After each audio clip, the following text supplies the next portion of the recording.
تو ارشد شریف قتل کیس میں یہ بڑی ڈیولپمنٹ ہے جس میں ان کا لیپ ٹاپ جو ہے وہ مل گیا.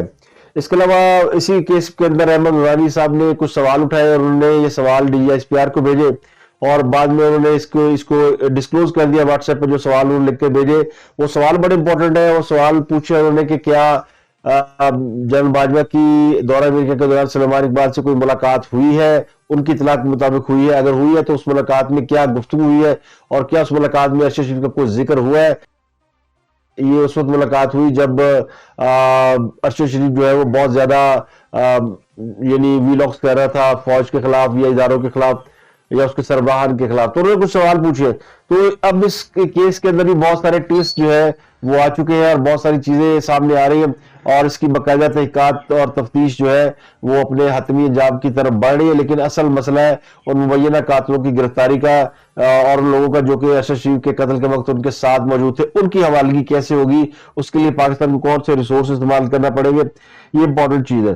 تو اب آ جاتے ہیں مین سٹوری کی طرف. وہ سٹوری ہے جناب اعظم سواتی صاحب کو گرفتار کر لیا گیا. اعظم سواتی صاحب پچھلے کئی دنوں سے جو ہے وہ خاصے وہ کہتے ہیں نا حواس باختہ دکھائی دے رہے ہیں, یا ان کا خیال یہ ہے کہ آرمی چیف کی آرمی کمانڈ کی تبدیلی کے بعد اب انہیں اجازت مل گئی ہے کہ فوج کی قیادت میں وہ تنقید کرے, یا وہ فوج کی قیادت جو ان کے خیال میں ان کے خلاف تھی یا ان کو پکڑوانے میں ان کا ہاتھ تھا, اب وہ چلے گئے. ایک افسانہ ہے غلام باز کا, وہ جس میں وہ کالا قانون ہے یا نیا قانون ہے. تو اسی طرح وہ تاغا بان جس کو یہ علم ہو گیا کہ کل سے نیا قانون آ رہا تو اس نے ایٹھنا شروع کر دیا. تو ایسے ہی اعظم سواتی صاحب کا بھی خیال ہی ہے کہ بہت کچھ بدل گیا ہے. اگر جنرل باجوہ جا رہے ہیں چلے گئے, ان کے خیال میں وہ چلے گئے چونکہ نئے آرمی چیف کا اناؤنس ہو گیا ہے, تو انہوں نے بڑکے لگانے شروع کر دیے. اور پچھلے 2 روز سے انہوں نے کافی ٹویٹ شیٹ کیے اور وہ بڑے متنازع ٹویٹ تھے, اور خاص سے یعنی وہ ٹویٹ تھے جس نے بہت سے لوگوں کو ہلا دیا ہوگا. تو ان ٹویٹس کی وجہ سے انہیں ایک بار پھر ان کے گھر چک شہزاد سے گرفتار کر لیا گیا. ظاہر کہتے ہیں اعظم سواتی کے خلاف FIR درج کی گئی تھی اور انہیں اداروں کے خلاف متنازع ٹویٹس کرنے پر FIA نے ان کے گھر چک شہزاد فارم ہاؤس سے گرفتار کیا گیا, اور وہ پاک فوج کے اعلیٰ افسران کو سوشل میڈیا پر ان کے خلاف غلیظ زبان استعمال کر رہے ہیں, دھمکیاں دے رہے ہیں, گالیاں دے رہے ہیں اور نازیبا الفاظ کا استعمال کرے. اعظم سواتی صاحب بائی نیم ان کو برا بھلا کہہ رہے تھے. کل عمران خان کے جلسے میں بھی انہوں نے بہت سی باتیں کی اور بلکہ جنرل باجوہ کے اوپر بھی کئی الزامات لگائے. انہوں نے بھارتی آرمی چیف کا حوالہ دے کے کہا کہ جب وہ جگ گئے تھے تو ان کے پاس چند لاکھ روپے تھے جب وہ ریٹائر ہوئے, اور آپ جب ریٹائر ہو رہے تو آپ کے پاس جو اثاثے ہیں وہ قوم کو بتا کے جائے. تو اس قسم کی باتیں وہ شاید اس لیے کر رہے ہیں, ان کا خیال یہ کہ ان کو حقیقی آزادی مل گئی ہے.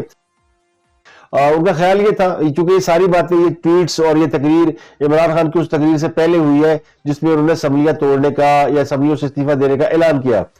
تو ان کا خیال یہ تھا کہ آج تک آزادی لے کے ہی جاؤں گے, کیونکہ کسی کو نہیں پتا تھا عمران خان صاحب نے کیا اعلان کرنا ہے. اعظم سواتی کا خیال یہ تھا کہ آج ہم نے اسلام آباد میں قبضہ کر لینا, آج ہم نے پنڈی پہ چڑھائی کر دینی اور آج ہم نے سبق سکھانا سب کو.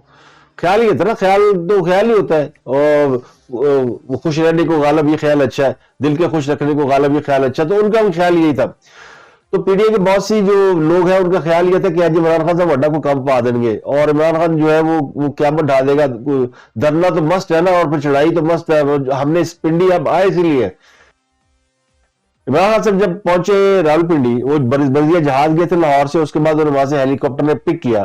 تو عمران خان صاحب نے ایک فضائی جائزہ لیا اپنے ہیلی کاپٹر سے, اور ان کا خیال یہ تھا کہ اس وقت راولپنڈی اور اسلام آباد کی جو سڑکیں ہیں وہ جام ہو چکی ہوں گی اور بڑا کراؤڈ ہوگا, اور یعنی پنڈی جو ہے جس کی آبادی کے برابر اس کی جتنی اس کی آبادی ہے اس کے برابر تو ہم لوگ نکال ہی لیں گے.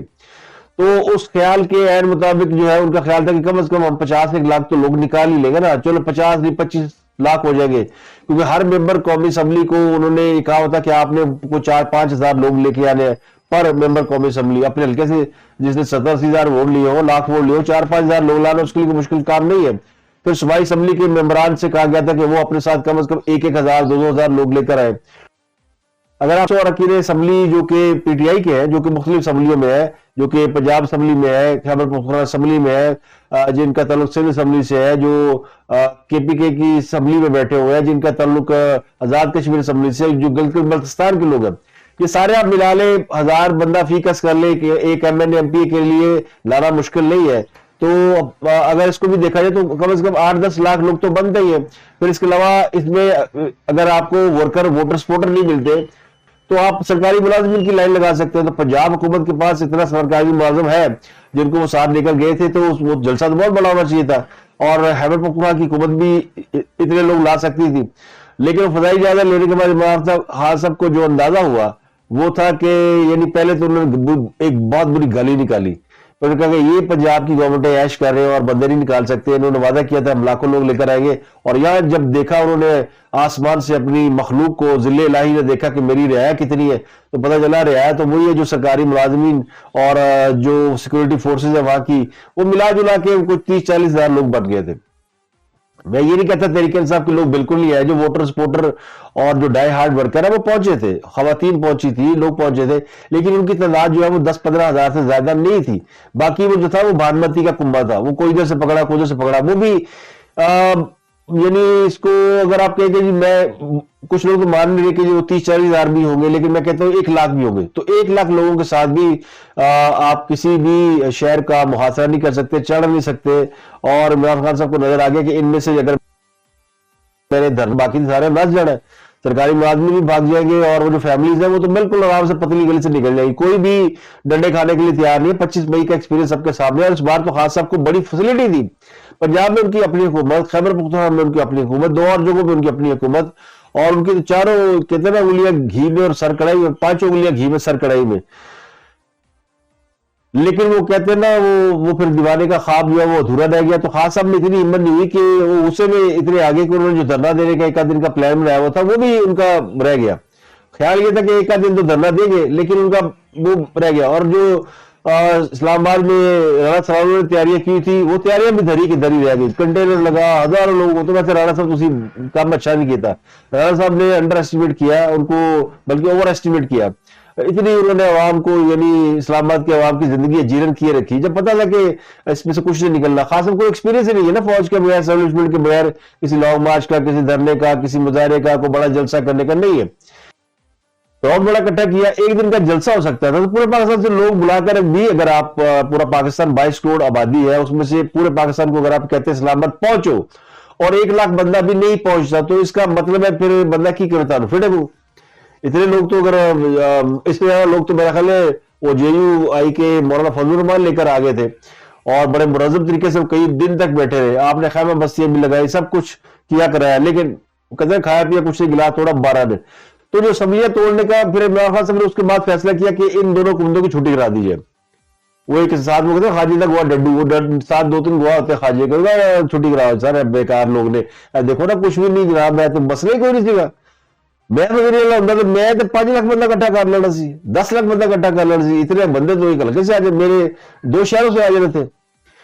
تو ضلع لائی جو گڑبڑا کے 4 بجے انہوں نے فیصلہ کیا کہ جناب اسمبلیاں توڑ رہے ہیں, میں اس کا اعلان کر رہا ہوں.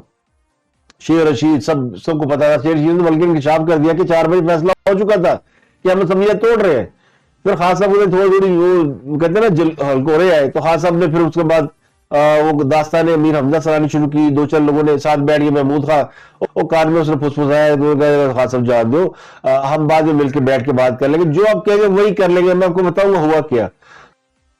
تو خاص صاحب نے پھر اس وقت ان کو بتایا گیا کہ اگر آپ پاور سے نکل گئے تو پھر آپ بالکل یعنی دیوار سے لگ جائیں گے, کیونکہ اپوزیشن ہمیں کرنی نہیں آتی, اور پھر ہمیں جینے کوئی نہیں دے گا. اور یہ نہیں ہونا کہ اسمبلیاں ٹوٹنے کے بعد الیکشن ہو جائے, اور یعنی اسمبلیاں ٹوٹنے کے بعد حکومت چلی جائے, الیکشن ہو جائے گی, حکومت نہیں جائے گی. تو اس بات پہ خاص صاحب جو ہے وہ 3-4 گھنٹے بعد تھوڑے نارمل ہوئے, اور انہوں نے پھر اعلان کیا کہ اچھا میں مشورہ کروں گا کہ اسمبلیاں توڑنی ہے, میں اپنے لوگوں سے ملوں گا, مشورہ کروں گا. تو گل جیڑی ہے نا پھیر تے پی گئی. اب پھیر تے پی گئی تو اس کا مطلب ہے خاص صاحب کو جب آج خاص صاحب اٹھے گے تو ظاہر طبیعت میں خاص سے افاقہ ہوگا. صبح تو نہیں نہ ہوتا, جب صبح انہوں نے اپنی خوراک لینی ہے, اس سے پہلے انہیں یاد آ جائے گا کہ اچھا یہ تو میں نے رات کو کہا تھا, نہیں یہ تو نہیں ہو سکتا, کیونکہ انہیں پتا ہے 6 مہینے گزارنے مشکل ہو جائیں گے. وہ اپنے اراکین اسمبلی نیشنل جو اسمبلی کے ممبر ہیں ان کے استعفے نہیں منظور ہونے دیں, ان کے لیے پریولیج مانگ رہے ہیں کہ وہ سب جو اراکین اسمبلی ہے. اور انہیں یہ بتایا گیا کہ جناب اگر آپ نے یہ اسمبلیوں سے نکلنے کا فیصلہ کیا تو PTI ٹوٹ جائے گی. ابھی جنہوں نے الیکشن لڑا ہے کچھ مہینے پہلے, جنہوں نے کروڑوں روپیہ لگا دیا, تو وہ بیچارے تو راندہ درگاہ ہو جائیں گے. اور پھر کوئی بھی ممبر قومی اسمبلی, صوبائی اسمبلی اپنی سیٹ 1 دن کے لیے بھی چھوڑنا نہیں چاہتا. ڈائی ہارڈ ورکر کی بات اور ہے جو صدقنا مننا ہو. یا تو خاص طور کے جلسے میں نہ پنجاب کا وزیر اللہ تھا, نہ پنجاب کا وزیر اللہ کا پتر تھا.